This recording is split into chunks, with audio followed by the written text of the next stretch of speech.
And Persica, who's got a little bit warm. Just about ready. And they're off for the QIPCO Champion Stakes over the mile and a quarter. Anmaat is well away in the blue and white jacket. So to see the far Royal Rhyme up the inside in yellow. Wider out Continuous is prominent. Los Angeles is one from the right, and on the extreme right on the outside is King's Gambit. As they race through the first furlong, Economics is in amongst them just to the inside of Los Angeles. Persica, the back marker. Last but one is Nashwa and Irazine on the inside in the pink colours. And Continues now getting across in the hands of Christophe Soumillon to lead the way, and followed by stable companion Los Angeles. Clear tactics here from Ballydoyle. It's Continuous from Los Angeles. Royal Rhyme is third on the inside. King's Gambit is out wider from Anmaat. Then Economics. Back on the inside in the green jacket is Calandagan. They are followed by Persica, and then See the Fire, Nashwa and Irazine in the pink colours at the back of the field. They're racing on towards the 5 furlong marker and the halfway stage in this QIPCO Champion Stakes. Continuous by a neck to Los Angeles in second. King's Gambit is third, 3 horses wide, followed by Royal Rhyme. Then behind these is Anmaat. Close up is Economics. Persica towards the outside.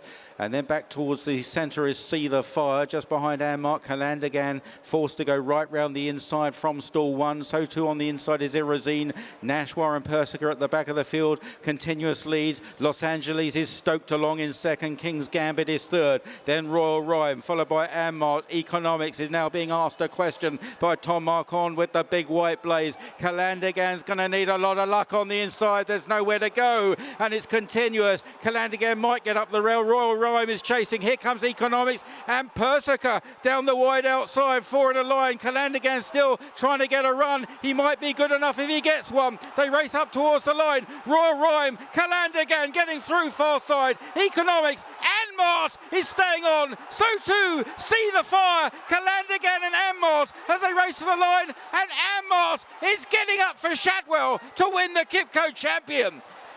From Calandagan, who had an unlucky run. Irazine staying on really well from Royal Rhyme, See the Fire.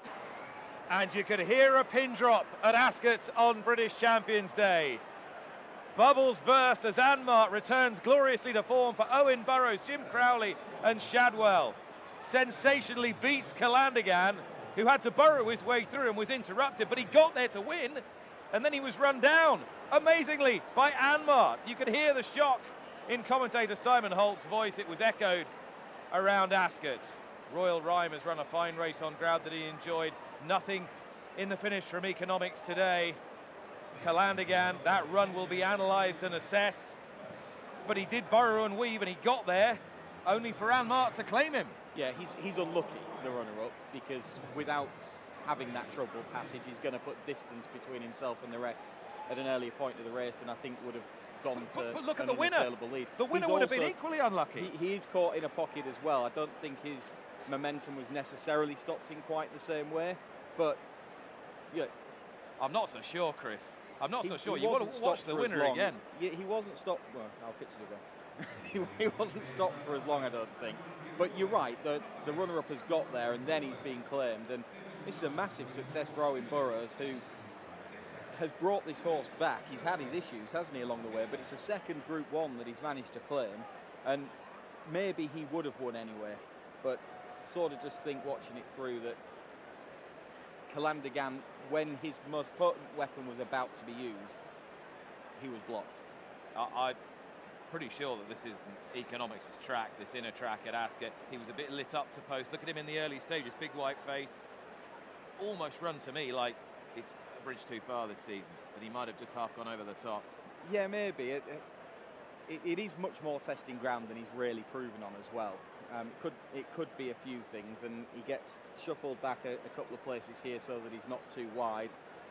He's following the eventual winner through at this point. He gets a clearer crack at the race, but he's also had a much wider trip through it, hasn't he? Persica briefly threatened, didn't he? He came there with they all had a challenge down the outside. It was the wacky races. It was, and it did just get very, very messy up the inside. And in the end, it's the two that were stopped in the runs that have come to the fore. Anmaat sitting there in around 5th here, to the outside of Royal Rhyme, and you called it early.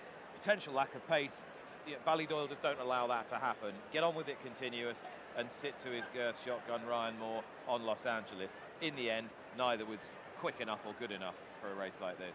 No, they're both horses that are ultimately better over longer distances, but they tried to go out to the front and wind up the gallop, and Continuous does it more smoothly than Los Angeles, who was under a little bit of pressure here.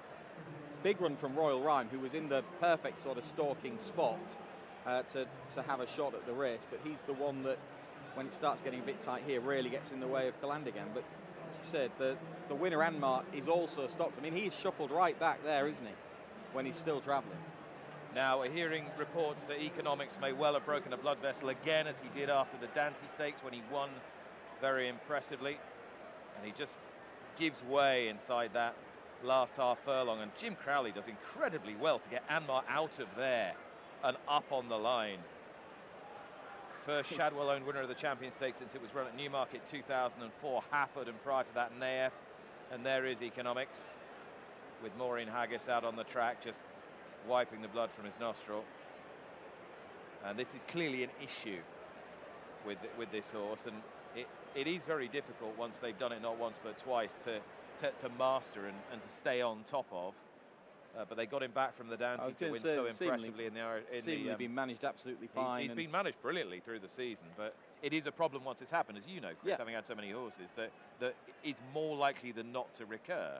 Yeah, once it's happened, once, there's always a danger. You can almost, one time there could just be a little bit of something on them, but as you say, it is a concern, and maybe these conditions have just placed a little bit too much pressure on him in the end, and I think he will be better back onto a sounder surface himself, and I don't think he's run a bad race in defeat at all, and he came there with a challenge, but you never quite felt that he was going to win the race.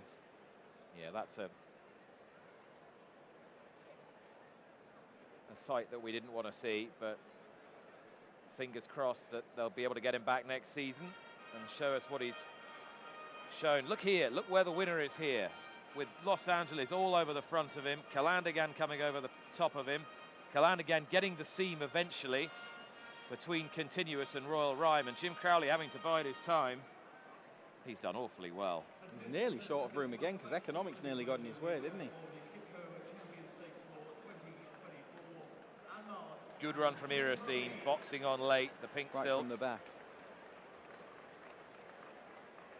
Well, that is an extraordinary performance from Anmaat, an extraordinary training performance as well from Owen Burrows, because I think quite a few of those close to the Shadwell team were thinking that might be the end after his season was truncated prematurely last year.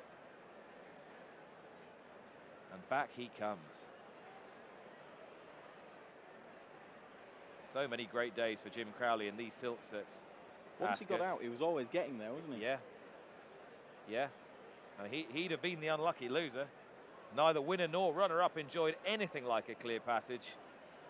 But the result was one that was unforeseen by almost all. I suspect not Owen Burrows. You've beaten a superstar in a second there, Anmaat, but tell us about, that was an extraordinary race. From your point of view, if you hadn't got through that wall of horses, you'd have been very unlucky. The first half went perfect. We had a nice draw, and I wanted to go and sit, you know, third or fourth, one off, and give myself an option. But I could see early on that Los Angeles wasn't taking Ryan at all, and when we turned into the straight, obviously I had horses on my outside keeping me in, because they could see I was still well, and O'Sheen was there, and then we just had to try and work our way through, and we just got completely stopped. There was no option B or C at the time. We were just stuck, and I won't tell you what I was thinking, but like I said, when he got the gap, it was an extraordinary way that horse picked up. Yeah. Believe you me, it's no because I thought he'd win the Eclipse 2 years ago against Paddington, and I'd convinced he would win. Yeah. And he went wrong the day before, and to be fair, it looked like he'd never race again. I think he was in that much doubt that we were going to have to retire him, and the vets have done a wonderful job, and everybody at Shadwell, to get him back. Yeah. And then obviously he won on his reappearance at Haydock, and he scraped home, but he was probably only 70% ready. Right. And then he was in the Champion Stakes in Ireland. We decided to go to France to have a nice easy win and then come here. So what happened in France in the dollar? Well, God only knows. He held him up off a slow pace, but he didn't pick up. Yeah. He just didn't pick up that day. He didn't show the turn of foot. And You've always said he's had a great turn of foot, this horse. He's unbelievable. Yeah. And he's, to be honest, he's gone under everybody's radar. And it was touch and go whether he ran in this race. We had to supplement him at the start of the week, or to keep him in the race, Yes. off the back of a big loss in France. So it was a brave call. I think we were coming here to finish third or fourth behind Economics and Calandagan, and to go and do what he did is great. So you were absolutely over the moon, weren't you? You just, it's not often you show that much emotion, Jim, to be fair. No, I don't. And like I said, this year's been a bit slow. I'm used to having these big winners all the time. And it's my first Group 1 this year. And to do it on a horse who's come back from injury, who they said never race again. Owen's done this with Huckham as well. So it's great. Great comeback. Great comeback. Yeah, brilliant. And he'll hang around, hopefully, too, for a bit longer yet. Yeah, we need him. So he'll be around next year, all being well, and he can show everyone again how good he is. Oh, many congratulations. Good on you. Thank you very much. Thank you.